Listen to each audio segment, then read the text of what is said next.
Sometimes people don't want to hear the truth because they don't want their illusions destroyed. Friedrich Nietzsche, they told you love would save you. That it would be pure, redemptive, unconditional, that the right woman would heal the cracks you've never dared to face alone from childhood, from stories, from songs. They whispered a promise into your subconscious. One day someone will come and make everything okay, and you believed it. Not because you're weak, not because you're naive, but because you were never given the tools to see through the illusion. What if that promise was never meant to be kept? What if the love you've been searching for is not salvation, but strategy? And what if nature, the philosopher you've been told to fear or misunderstand, saw it all coming? Nature didn't write fairy tales. He wrote like a scalpel, cutting through masks, through myths, through the emotional comfort zones we build around our egos. And when he looked at love, at women, at the way we relate to each other, what he saw wasn't pretty, it wasn't polite, but it was real. And most of us, especially men, still aren't ready to hear it, because here's the truth. You don't love her. You love the version of her that reflects who you wish you were. You love the way she validates you, the way her presence says you are enough. But validation is not love. And what you call love might just be a carefully curated illusion that keeps you emotionally obedient. Women nested had to master power in a world that denied them visibility. They weren't given swords, so they learned to fight with silence. They weren't offered control, so they mastered influence, not because they are inherently manipulative, but because they were forced to operate from the shadows while men claim the light. And that's where the modern man still fails to see clearly. You mistake strategy for softness. You confuse adaptability with innocence. You think she's fragile. You think her love is unconditional. You think her tenderness is purity. It's not. It's power, refined, rehearsed, and executed with precision while you spill your emotions and call it vulnerability. She is scanning your words for leverage while you dream of soulmates. She is calculating the cost of closeness, weighing need against control, desire against influence. Not maliciously, instinctively, because she learned a long time ago that the one who sees the game but doesn't speak of it wins. And what about you?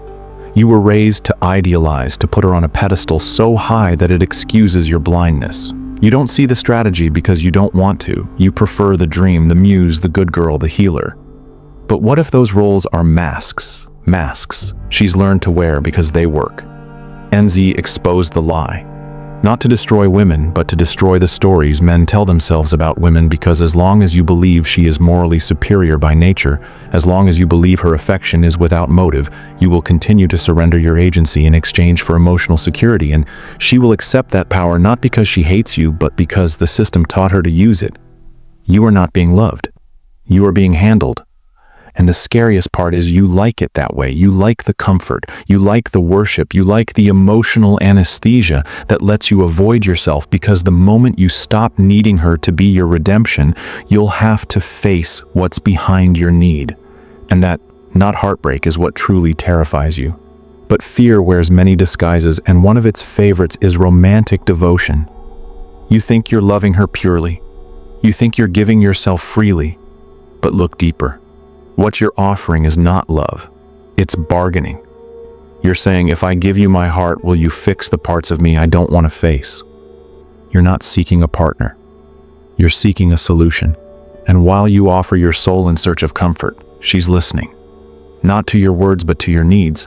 Not because she's cruel, but because every vulnerability you reveal becomes a map. A map of your emotional pressure points, and she learns them quickly. Not to hurt you, but to position herself in your psyche where she becomes indispensable. Nature saw this. He saw that what we call love is often just a subtle contest for emotional real estate. Who controls the rhythm of closeness? Who withholds first? Who gives in? Last, these are not questions of affection. They're questions of power. And here's the uncomfortable truth. The one who needs less controls more. You give her everything. Time, attention, identity. You call that honesty. She gives you what you crave, just enough to keep you chasing. She calls that connection. But it isn't connection, it's choreography.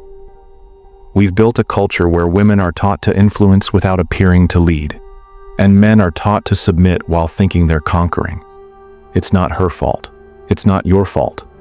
It's the result of centuries of conditioning, where men dominated the outer world and women mastered the inner one. And now in modern love, you walk right into the trap, smiling. She doesn't need to argue. She needs to suggest. She doesn't need to demand. She needs to desire. And in doing so, she shapes you, your decisions, your identity. While without ever raising her voice, that's not manipulation, that's mastery. You call her mysterious because you don't understand her. You don't understand her because you've never questioned your own myths. You still think love is about unity. She knows love is about leverage. And when she pulls away, it haunts you.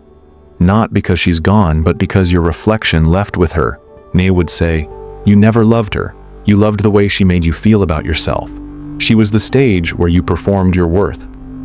Now, the stage is gone, and you're left with silence and the truth. And here it is. She didn't deceive you. She simply stopped playing the role you wrote for her. You didn't see her. You saw your idea of her. And when she stopped performing it, you called her cold. You called her cruel.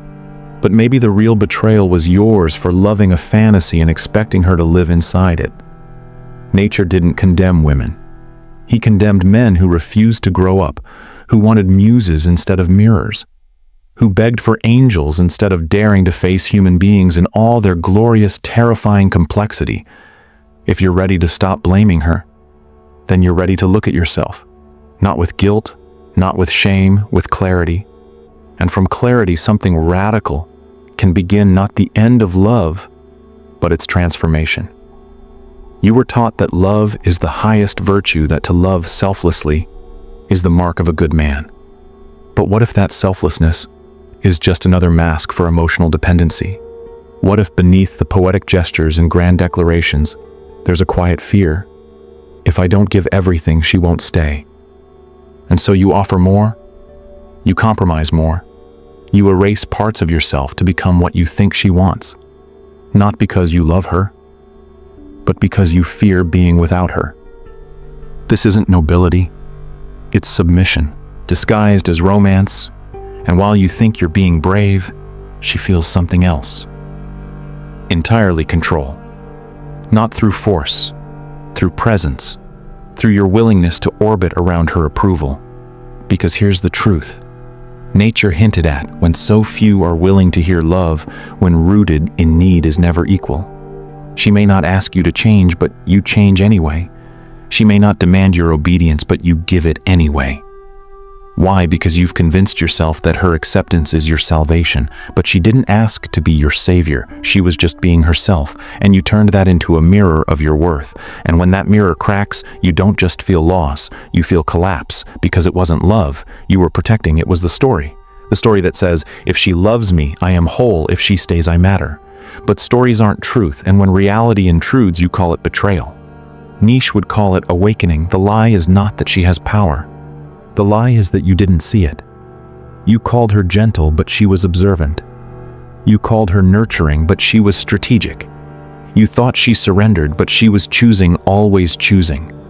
Because she understood something. You never did. The one who sees the dynamic clearly holds the key. And now, finally the illusion begins to crack. You remember moments when she smiled. But something behind the smile was calculating.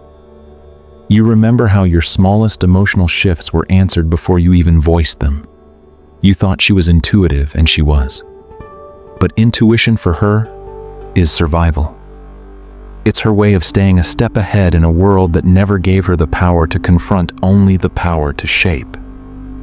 This isn't about blame. This is about reality. You live in a world where love is sold as mutual surrender, but practiced as mutual leverage, where vulnerability is branded as a virtue but used as currency. And the moment you realize this, you either grow up or you break down. Most choose to break. They go back to the myth. They look for another muse, another emotional performance partner. They say this time will be different, but it won't. Because the roles haven't changed, only the actors have. And until you stop needing her to play the part, you'll never meet the person behind the mask. But what happens when the mask is gone? When you stop seeking roles and start seeing reality, you begin to notice what was always there. Not manipulation, not malice, but instinct. A woman aware of her lack of institutional power. Mastering relational power, instead, not because she wants to control you, but because this is the only power she's been allowed to have. So ask yourself, not if she's ready to love you. Ask if you're ready to see her without the myth, because only then can you see yourself. And only then does love stop being a story and become a revolution. If this opened your eyes, if it made you uncomfortable in a way that felt true, then share it, like it, and subscribe, not for entertainment, but because you're done with illusions and ready to see things as they are. If this transformed you even a little, help it reach someone else who's